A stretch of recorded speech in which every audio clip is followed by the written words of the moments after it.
A few years ago, I made a medieval reticulated headdress and it was a complete failure. Well, it wasn't that bad, but it wasn't good either. The thing I made was one of those headdresses that you see a lot online with a fillet and two domes over the ears that look like headphones, and I never liked it. I tried to fix it a few times over the years, but I just ended up destroying it. The only thing I saved was the fillet because it's very pretty. It's, the decoration is completely made up. The construction is also made up, but it's pretty. So I kept it.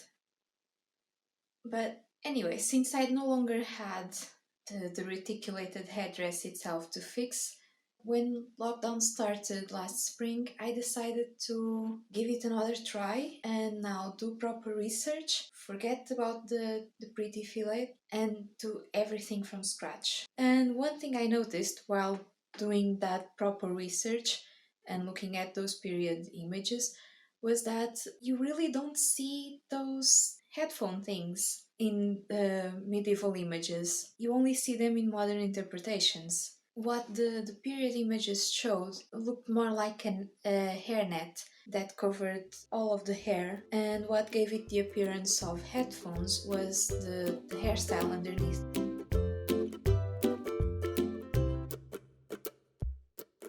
The first step was making the net. These were typically made of silk, but I didn't have any, so I used crochet cotton. I started this project at the beginning of the pandemic, and at the time packages were taking forever to arrive, so I just used what I had at home. Also in that spirit, I improvised the netting needle by taping together two double-pointed knitting needles and used an ice cream stick as a gauge.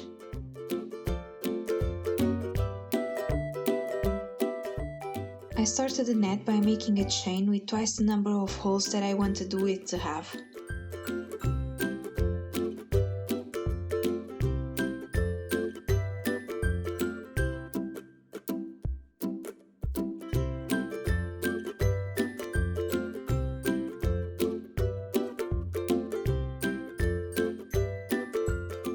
Then I turned that chain sideways, opened it a bit so I could see two rows of holes, and threaded a bit of yarn through the top row.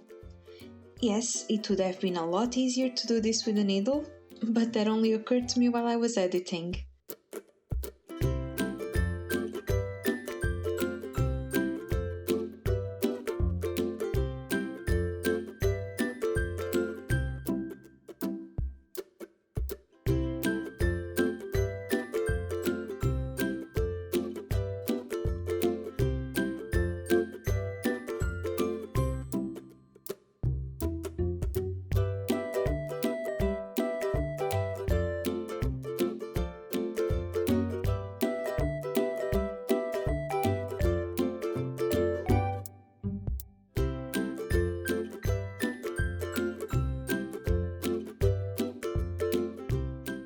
My initial chain was a bit small and the work started a bit too narrow.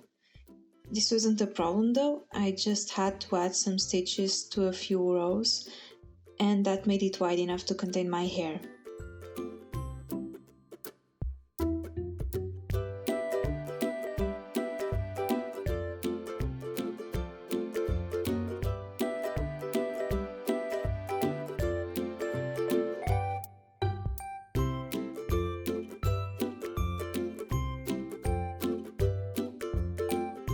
When it was long enough, I just cut the thread and started the embroidery.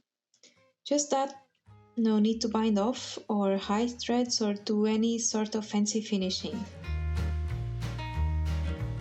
For the decoration, I used a chain stitch because I had seen an image of a fragment that looked like it had chain stitch embroidery. And also because it's one of the few embroidery stitches I know.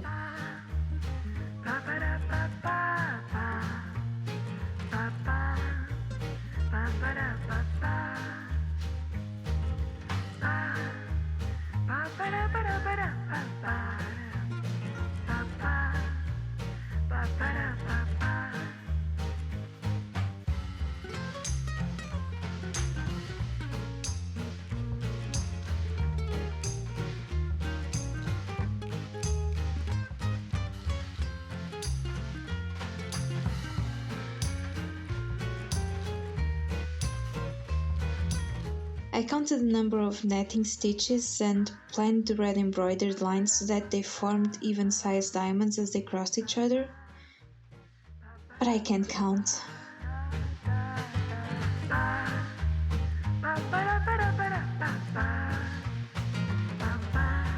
Then it was time to add some sparkle. It's not mandatory, but it's nice. You know, there's no such thing as tasteful minimalism in the Middle Ages. So I sewed on some beads and pearls with gold thread. With the gold thread I was also making a decorative backstitch over the red embroidery.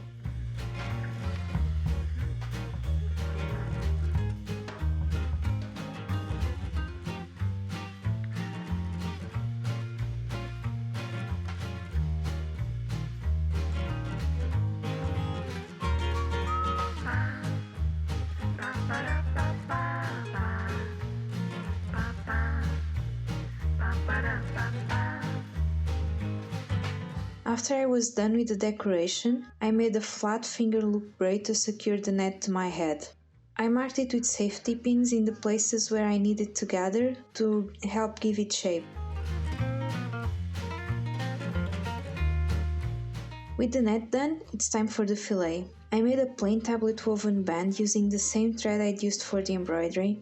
Again, it's crochet thread, I just have a lot of it. I never use it because I don't do crochet, but people keep giving it to me, so it seems to multiply. This loom's not based on any historical loom, by the way. At least not as far as I know. I just asked my dad to make it like this to make it easier to store on a shelf.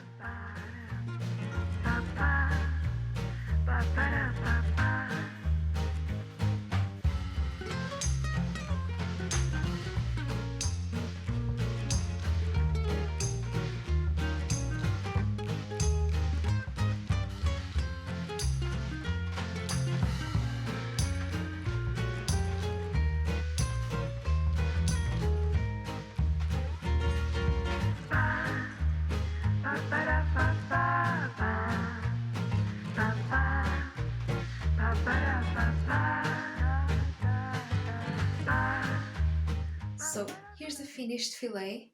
I tried to embroider it with gold thread first, but I suck at embroidery. My skills are really lacking in that area.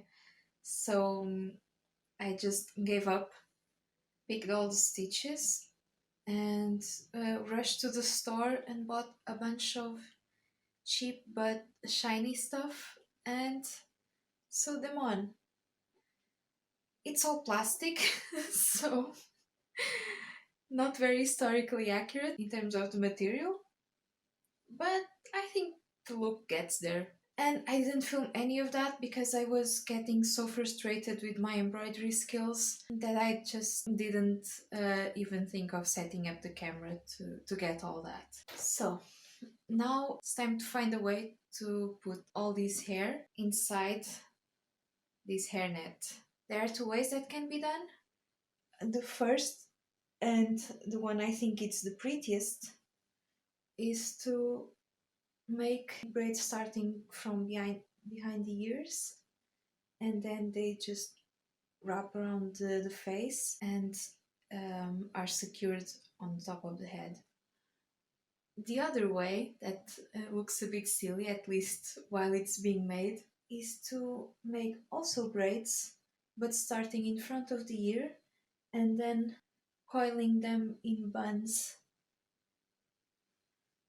like this. And I am going to make the second option because, as I said, it looks very silly when it's halfway done, and it's a very dark and very gloomy day and I'm in the mood for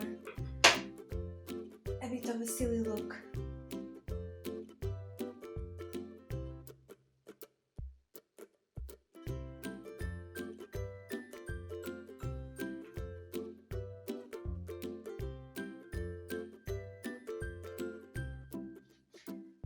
Going to try to braid right until the ends of my hair.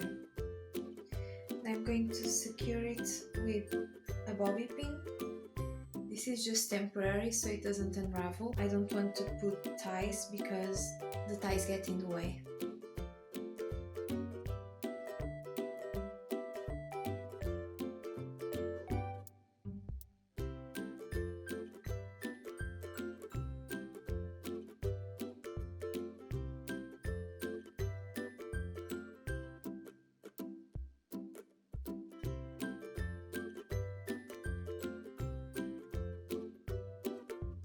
There.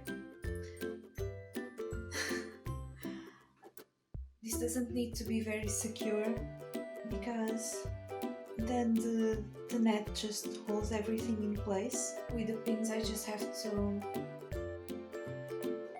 make them secure enough.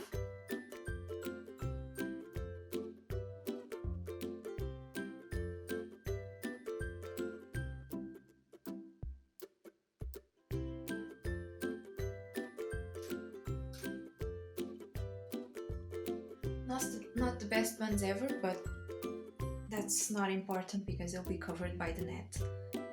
So here it is. Ideally, I would like to have this edge here right on the hairline.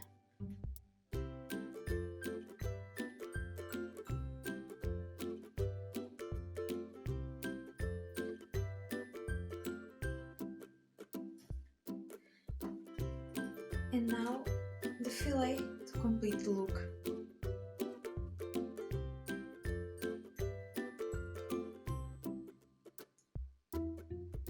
And here it is. It's done. I wish it was a little bit longer in the back. I should have made like 2 or 3 more rows of netting. I can still see that my mistake in spacing, but you know, I can also easily forget it. It's not that noticeable. And this is it. Now I need a medieval dress to go with it. I have one, but it's very humble. It's a peasant dress. Now I need to make one that's worthy of such a fine headdress. So, yeah, that might be in the list of future projects.